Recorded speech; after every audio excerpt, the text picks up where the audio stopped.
There were giants in the earth in those days, and when the sons of God came in unto the daughters of men, and they bare children, the same became mighty men, which were of old men of renown.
David reached into his script. He pulled out this black thing with long leather straps, and he put it on his arm and wrapped it like this and said, "You have come against me with a buckler and the armor and a shield and a sword, but I'm coming against you in the name of the Lord God of Israel." Then he reached in and pulled out another set of leather straps, but this one had a stone in it.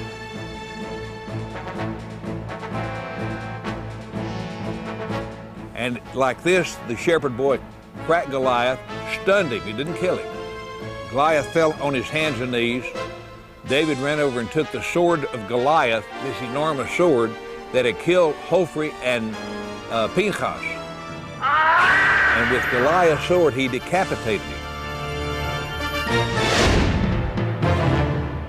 Just 2 miles from where the famous fight took place stands an 80-foot overgrown mound. This is believed to be Goliath's final resting place, though no one knows for sure because it's never been excavated.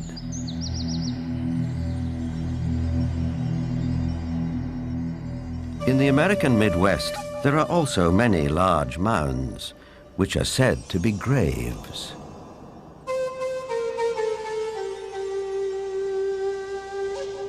An author who has sold over 15 million books and written extensively on giants is Brad Steiger.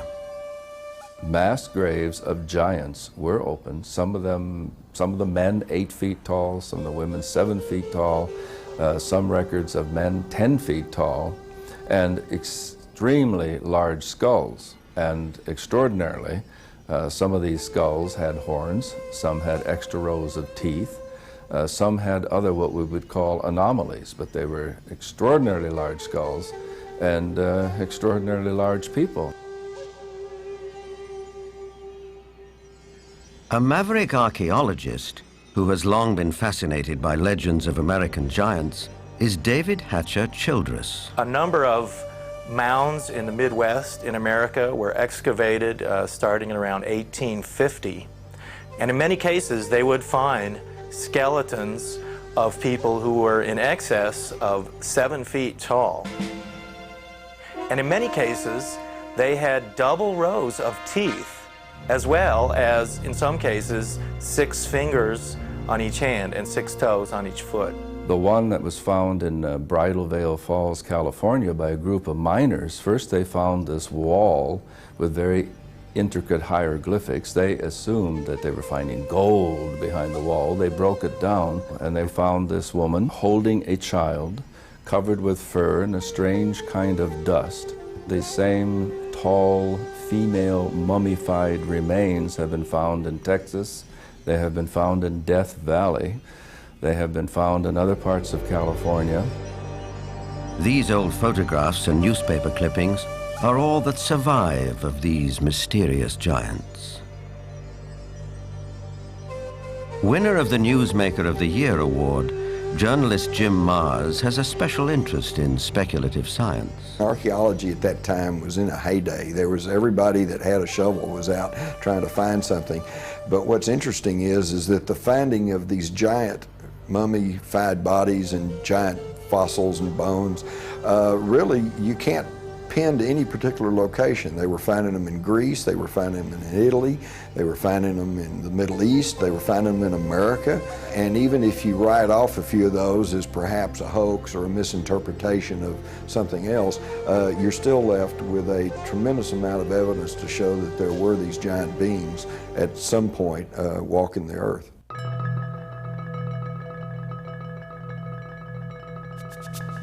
In 1912, ranchers started coming to this isolated cave near Lovelock, Nevada, to dig out bat guano for fertilizer.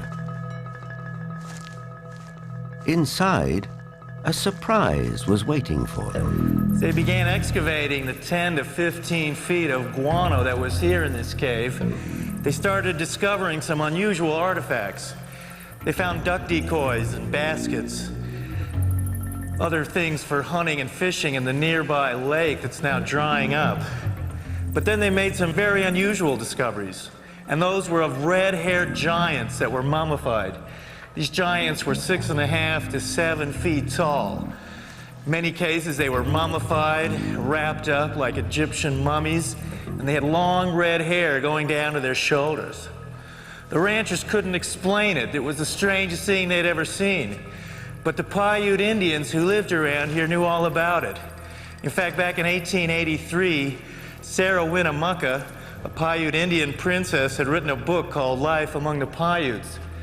In that book, she talked all about the giant, red-haired people who used to live around this lake and live in this cave.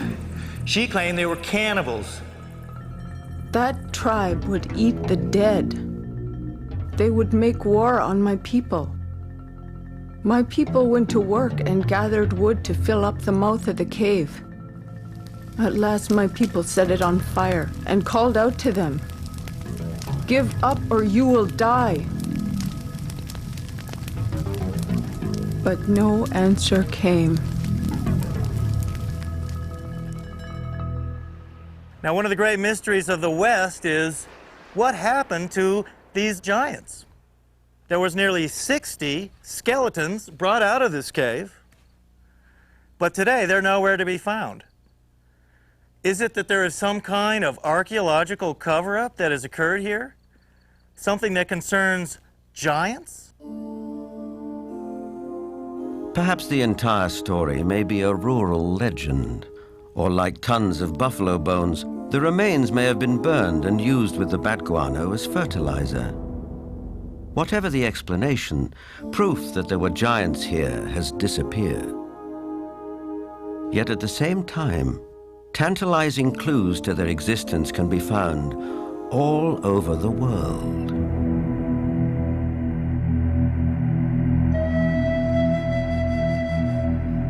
In South America, there are giant figures carved into rock so huge that at ground level it's hard to tell what they depict. Though from the sky, that becomes dramatically clear.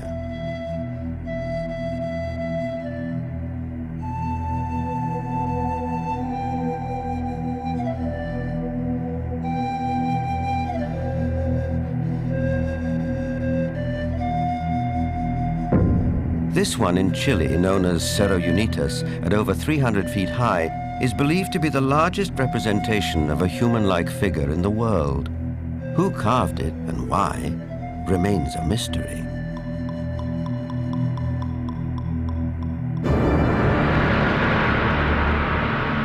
Half a world away in the United Kingdom, other giant figures stare up into the sky. This one is known as Cerne Abbas near Shaftesbury. Cut into the chalky hillside, no one knows how long ago, it may represent the mythical hero Hercules. 160 miles away, the Long Man of Wilmington, 280 feet from head to toe. It emerges from the English hillside like a giant god from another era. Britain is crowded with such sites associated with giants. An authority on English folklore and the giants of Britain is Jennifer Westwood. In the beginning, in Britain, it was inhabited only by giants. And in those days, it was called Albion. And after the fall of Troy, a hero called Brutus came here with all his men and decided to conquer Albion. And so they battled for a bit with all these very savage giants. And they slew most of them. But there was one called Gog-Magog that they kept alive, 12 foot high. And he had a wrestling match with the Duke of Cornwall called Coroneus. And first one got the upper hand, and then the other got the upper hand. And then Gog-Magog broke some of Coroneus's ribs, and he got so enraged that he just picked up this 12-foot giant, and he ran to the coast, and he threw him over the cliff, and the giant was smashed on the stones below, and his blood stained the rocks red.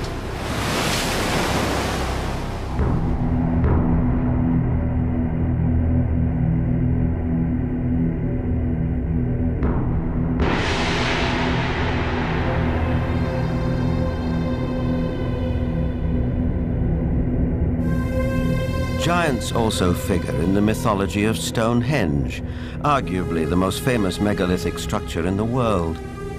These massive standing stones, the largest 30 feet tall and weighing 50 tons, were erected here thousands of years ago.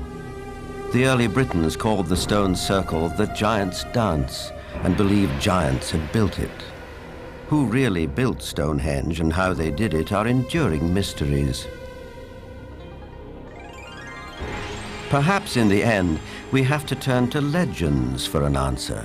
This was somebody in the past with a technology that we don't have, or a magical skill we don't have, creating these things.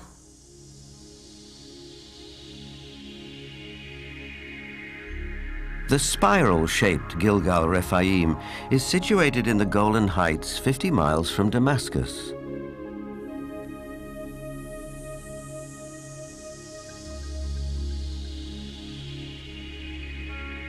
Constructed from an estimated 40,000 tons of loose rocks, it is remarkably reminiscent of Stonehenge. Both have been dated at around 5,000 years old and have similar megalithic stones. And like Stonehenge, Gilgal is also said to be associated with giants.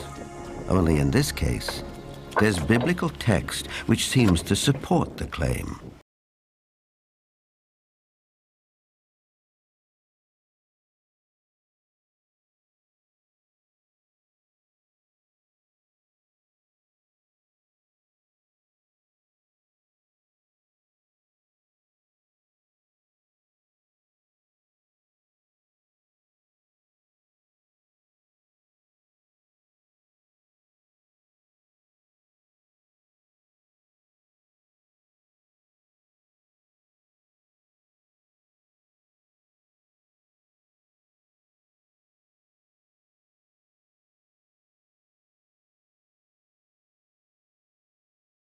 The identification of the site by saying that this region was ruled by Og, king of the Bashan.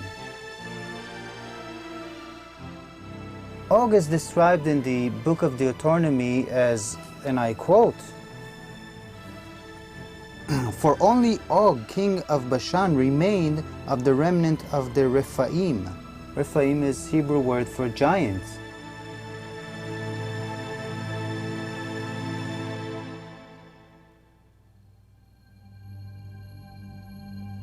The surface of our planet is strewn with gigantic constructions dating back thousands of years. They're in the deserts, on the plains, under the oceans, high on the mountains, like those in South America. I think the world looked like the cities we see in Machu Picchu, Tiahuanaco, Sacsayhuaman. I think it was a world peopled by giants who structured their buildings out of massive building blocks, 500-ton, 250-ton blocks. Massive ruins, the scale of which stagger the imagination, are found throughout Central and South America.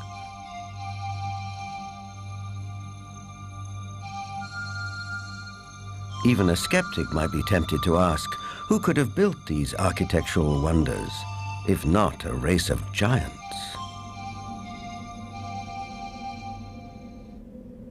People of the Mediterranean island of Malta have an ancient belief that their island was known as the last stronghold of the giants of Europe. An explorer who has made a lifelong study of megalithic structures is the best-selling author of The Eyes of the Sphinx, Eric von Daniken. Malta has gigantic temples. They date really back to the past. Nobody knows exactly, but 5,000 years at least BC. And one of the temple in Gozo still today has the name the Temple of Giant, Gigantia, they call it there. A local legend says the temple was built by the giantess Sansuna. The blocks are so huge, so heavy, that no normal human being could have moved it. In Bolivia, only 30 kilometers from Lake Titicaca, there are gigantic stone platforms all over the place. The largest of it was once 29 meters long. Its weight has been calculated with 900 tons. Now, this is on a place where we are 4,100 meters high in the Andes, which means there are no trees, no wood, nothing. It is not possible to transport a 900-ton platform without any wooden rollers. Even with wooden rollers, it would be extremely complicated. So these facts are here. You can see them, touch them, photograph them, but there is no explanation for it. For sure, the pre-Inca Indians, the Aymara, were not able to move it. So what is it? What's the result? We don't know. On many places on Earth, we find structures which could be related or to ETs, to a technology which we do not understand, or to giants. ETs, giants, a secret technology? Believers take it in their stride. Here's the best-selling author of Architects of the Underworld, Bruce Rucks. The architects are that race or those races who built all the megaliths in the old world, the pyramids, Stonehenge. They are the people who walked before us, the ones who inhabited this world before we did. We have called them gods. We've sometimes called them giants. They left their handiwork behind, and we have not been able to duplicate it. We've only reached the point now where we can really appreciate it. In Lebanon, 44 miles from Beirut, are the imposing ruins of Baalbek. There is mention of this place in the Old Testament's Book of Kings. Baalbek in particular is a very good example. That has the trilithon. Those are the largest stones in the world ever used for construction. They're so large we don't even know their actual weight. Those stones were somehow quarried, moved 5 miles, lifted 25, 30 feet in the air, and placed together so closely that you can't fit a razor blade or a piece of paper in between them.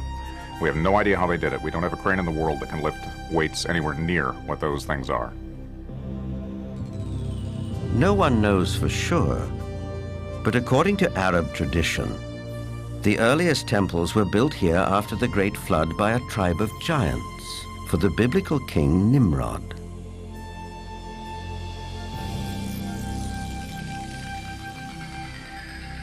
But what exactly do we mean by the word giant? Bloodthirsty monsters like the one-eyed Cyclops of Homer's Odyssey? Or the fee-fi-fo-fum ogres of children's fairy tales? Or could it also include peaceable giants, living as you and I do, walking the streets of our cities in the full light of day?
The Weizmann Institute's award-winning scientist, Dr. Marvin Antelman, believes he has the answer. If we all have genetic material from the first man, then it is not surprising to find here and there that you would have a giant existing among us today, because there would be a recessive gene that would produce such a person.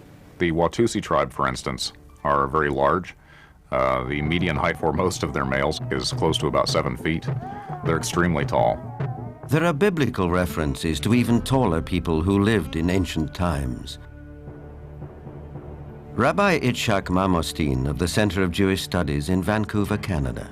It seems quite clear because of the references in Genesis and later on the book of Numbers and also in Deuteronomy, which are all fairly consistent with each other, that there were gigantic beings that seem to stem from pre-flood era.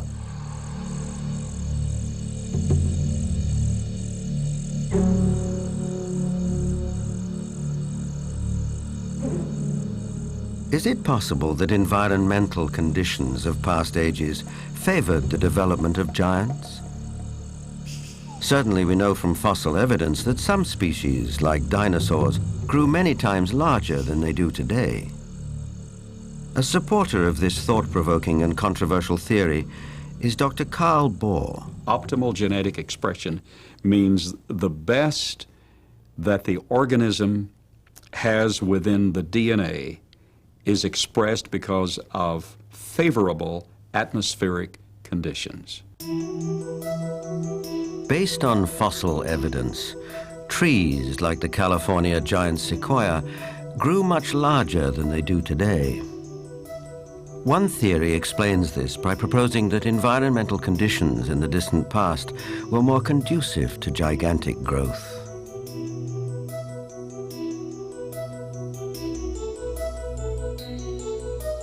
Under these described conditions, plants and animals would live longer, be much larger, and that's precisely what we find in the geologic column in the fossil record.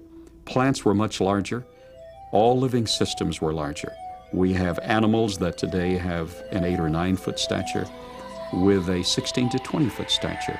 We have insects such as the dragonfly. Today, the dragonfly has perhaps a 4-inch wingspan. In the fossil record, his counterpart, Meganeuropsis, had up to a 5-foot wingspan. Everything was larger in the past.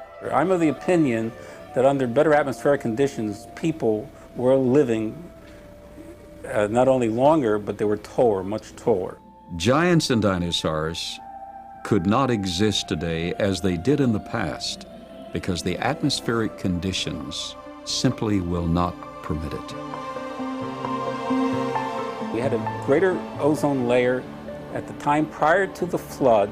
At the time of the flood, it was diminished to about 1/7 of what it was at that time, and therefore, life on this earth as we know it no longer has the same life expectancy as it did at the time of the flood. A thinning of the ozone layer means less protection from the ionizing radiation from space, and less protection for plants and animals.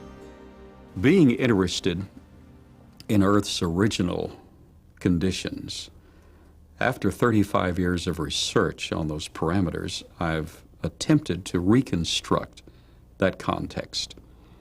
And in so doing, I've had our engineers build a biosphere that doubles the atmospheric pressure, that increases the electromagnetic energy, that increases the ratio of oxygen, but not to the level of toxicity, that eliminates ultraviolet radiation, etc.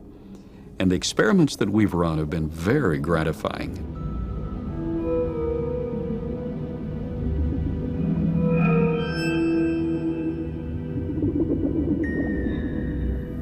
In our controlled scientific experiment, we have measured the effects of a pulsed electromagnetic field on biological systems. We have these Pachyperana fish that normally at 3.5 years of age are about this size under optimal conditions. Yet we have them now in excess of 20 inches, weighing just under 5 pounds each. Under these controlled conditions, we have succeeded in producing giantism at an accelerated rate. Taken at face value, the research looks persuasive, though it has not yet been replicated by other scientists.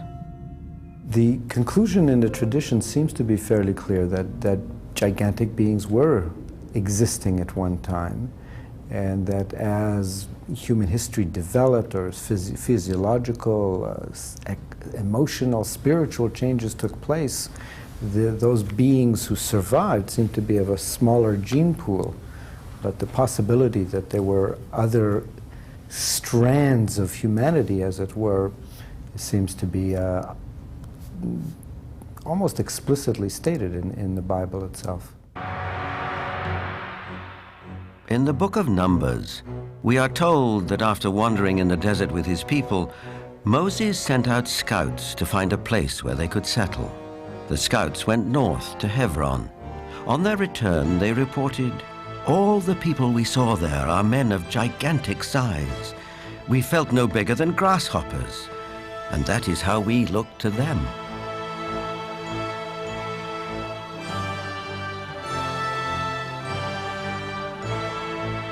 The tribes continued northeast to Mount Seir, known today as Petra in Jordan. But that too, as mentioned in the Bible, had been settled by giants. Wherever they looked, it seemed they found the remnants of giants.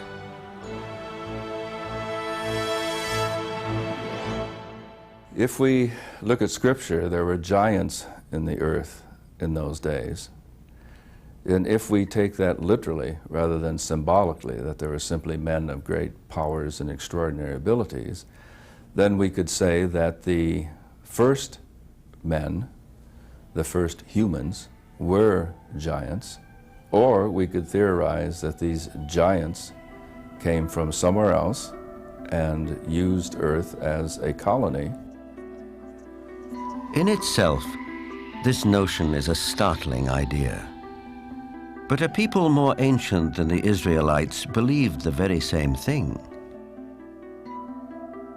They wrote that the giants were celestial beings who came not from Earth, but from another planet.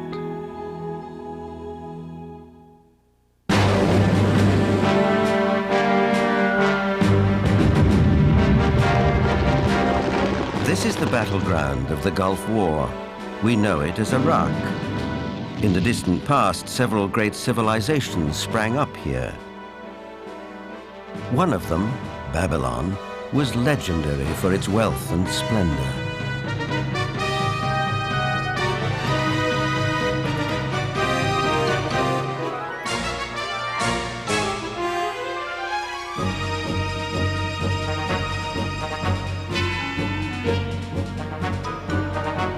But long before Babylon, as long as 6,000 years ago, another remarkable civilization evolved.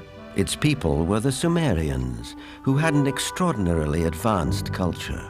Their list of first just almost sounds like a whole list of our whole society. They had the first bicameral Congress, they had the first writing, they had the first school systems, and you just go on and on and on. So you have to ask, well, where did all this come from? And I think that you need to turn to the ancient Sumerians themselves and listen very carefully to what they have to say, because what they have to say, not just in one place, but over and over and over again, is that they were taught civilization by these beings that came from the heavens to the earth. They called them the Anunnaki.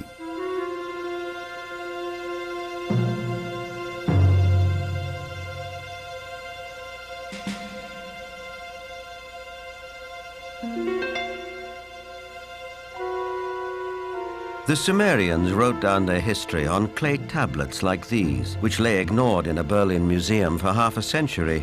Few people have been able to decipher this ancient language, but one of them is Zachariah Sitchin. The writings and the pictorial evidence left behind by the Sumerians going back 6,000 years speak and depict people who came from another planet called Nibiru, and many of the depictions show them much bigger, at least by a third, perhaps more than the average human being, so they were giants. This Sumerian cylinder seal from a Berlin museum is astonishing for several reasons. First, it depicts our solar system with the sun at the center and the planets arrayed around it, a fact not known to European science till around 300 years ago. It also shows the planet Pluto, which we didn't discover till 1930. And amazingly, there's another planet, which the Sumerians called Nibiru and believed that it was from where the Anunnaki, or celestial giants, came from. If you look at the three figures depicted here, they all look more or less the same size. But if you bear in mind that this figure of the deity, that he is seated, and you add from the knee to the hip to his size, you will realize that he is about 10 feet tall, a giant, one of those who from heaven to earth came. Looking for signs of extraterrestrial life, astronomers have searched deeper and deeper into the universe. But all along, maybe they should have been looking closer to home. For it's in our own solar system that a mysterious object has recently been detected, near where the Sumerians placed their planet Nibiru, home of the Anunnaki. For the believers, this is convincing evidence that the celestial giants are real.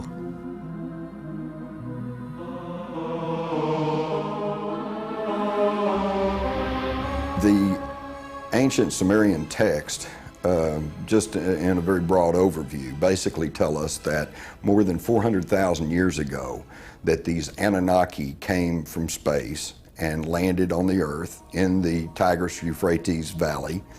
They began to set up a colony that they called Eden. According to Genesis, Eden, or Eden, is where Adam was created from dust and Eve from one of his ribs. Others, however, have a more high-tech version of how human life began. In time, needing manpower, needing workers, jumped the gun on evolution using genetic engineering. They took the sperm of one of the Anunnaki, mixed that with the ovum of a primitive humanoid, probably one of these primitives that we are now finding archaeological remains of in Africa, the famous Lucy. And they produced a hybrid which eventually became Cro-Magnon or modern man. Legend has it that when the Anunnaki came back after several thousand years to see how their genetic handiwork had turned out, they found the Earth females irresistibly attractive. It starts in the Bible. There you can read, in the beginning at Moses, when the sons of the gods saw that the daughter of men were beauty, they took them to wife. Later, out of the body's womb, giants came. So destructive were these titans that the Anunnaki who fathered them decided to destroy them. The apocryphal book of Baruch even tells us how many giants were wiped out. The book of Baruch says, "Then the Lord created the great flood, destroyed all life, which then was on earth, including the 490,000 giants."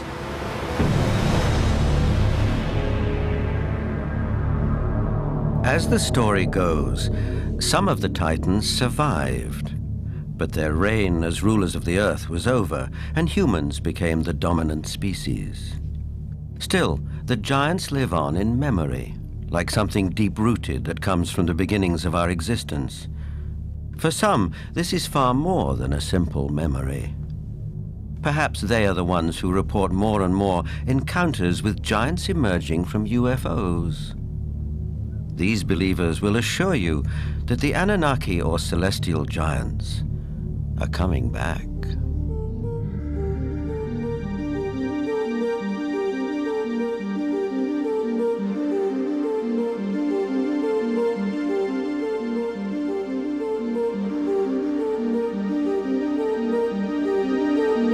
The town of Yatzitz is 25 miles west of Jerusalem. On January the 3rd, 1996, Chief of Security Herzl Constantini was at home when he heard a strange noise outside. When I opened the door, I was paralyzed with fear. I saw a gigantic being around 5 feet wide and 11 feet high. I estimate its weight at about 2 tons.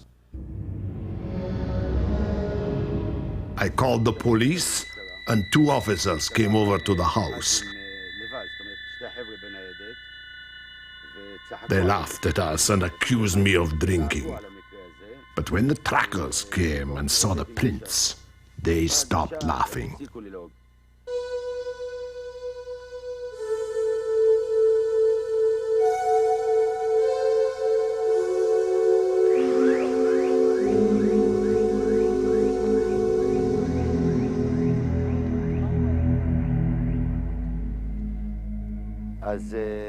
The tracks led right across my field. Many of them were 14 inches deep.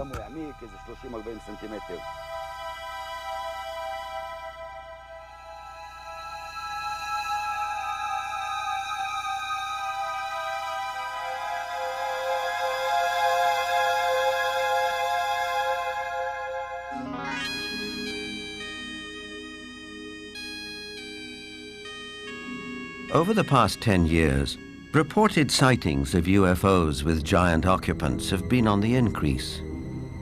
Former director of the British UFO Research Association, Jenny Randles, is familiar with these statistics. From an analysis of 15,000 encounters with beings, giant encounters have increased every single year since the 1965 period onwards, and we are therefore getting far more reports of giants being seen today than we did 30 or 40 years ago. The apocryphal books of Enoch are believed by many to be over 5,000 years old. In them, Enoch writes about how he was taken up to the heavens by two men of great height. In this celestial journey, he also talks of meeting those who from heaven to earth came.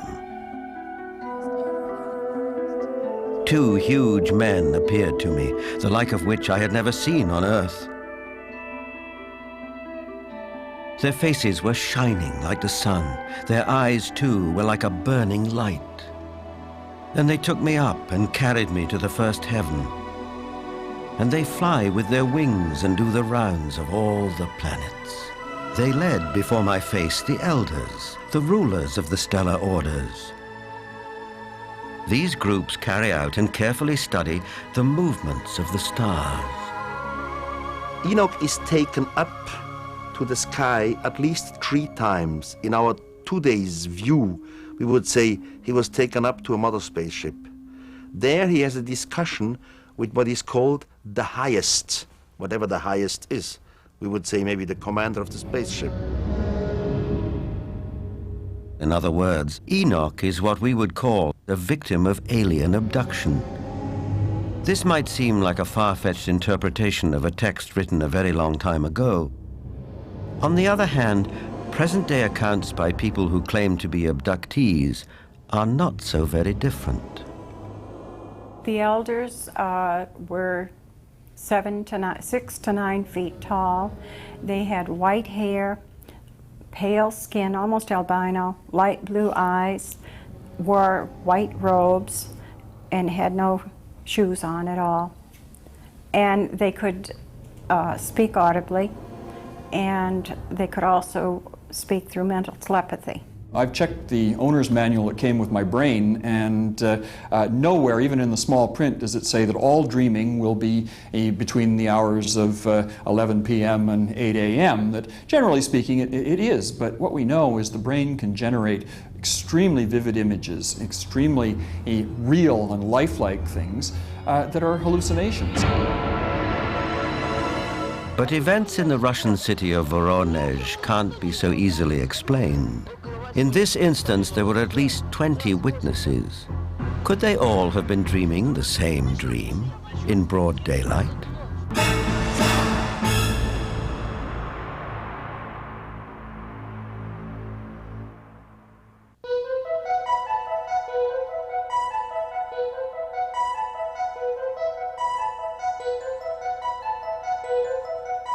In September of 1989, something happened in the city of Verona, 200 miles south of Moscow, which caught the attention of the world press. For several weeks, strange lights were seen over the city.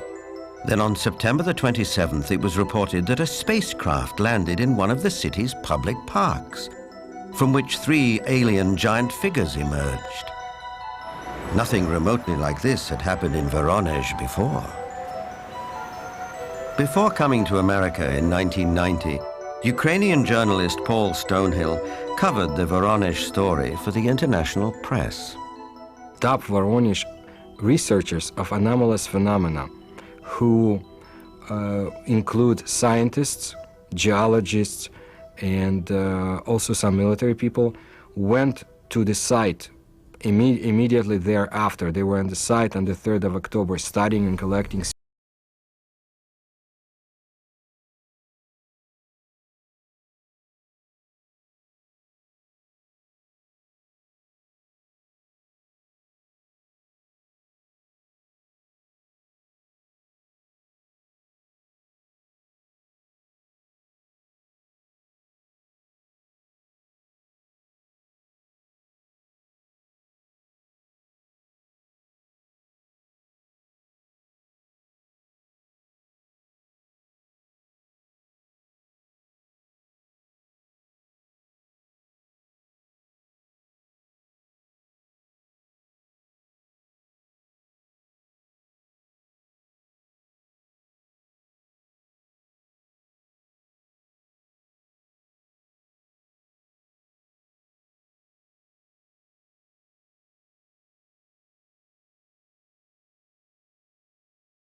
strange-looking craft, did some research throughout Voronezh, and were able to get back to their craft and fly away.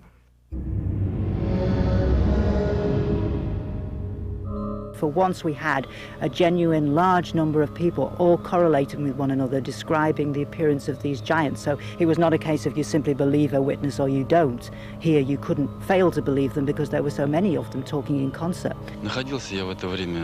I was standing not far from the main road of the South Park, and I saw this flying object at an approximate height 250 meters.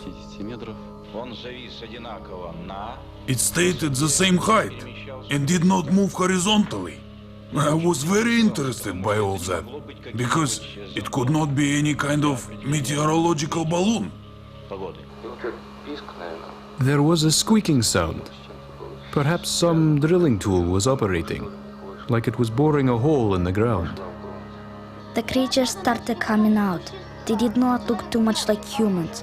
They were much taller than humans. They did have shoulders, but I didn't see the head. He was huge, really huge, bigger than we are. He was a mighty figure. In 1989, Sergei Makarov was one of the school children who was in the Voronezh Park.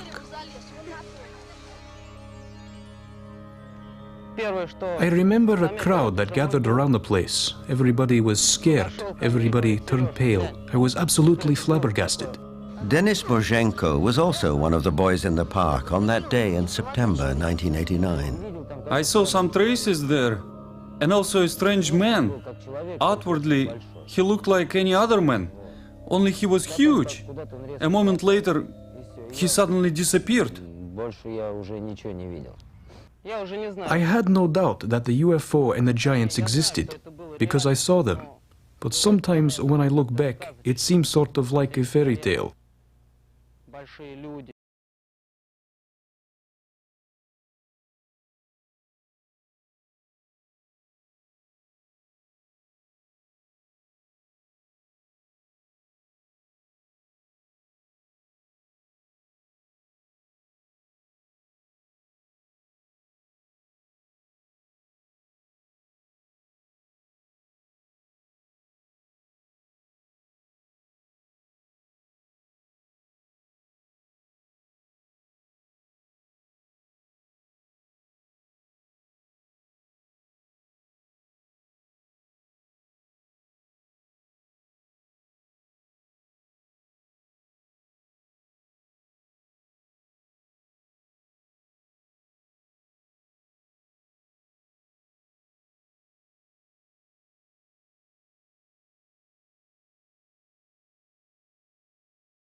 Whether fact or fantasy, giants have occupied our collective consciousness for as long as we can remember. But did a race of giants ever truly walk the earth? The ancient texts, as well as some of the evidence, suggest they did. And is it possible that recessive genes in the 7- and 8-footers that walk amongst us today could be connected to a former race of giants? Now, with reports like the giants of Voronezh, one wonders if perhaps the godlike giants of the Sumerians are coming back. But whether they are real, imagined, or allegorical, one thing is for sure. The mystery and the myth of giants will be with us for a long time to come.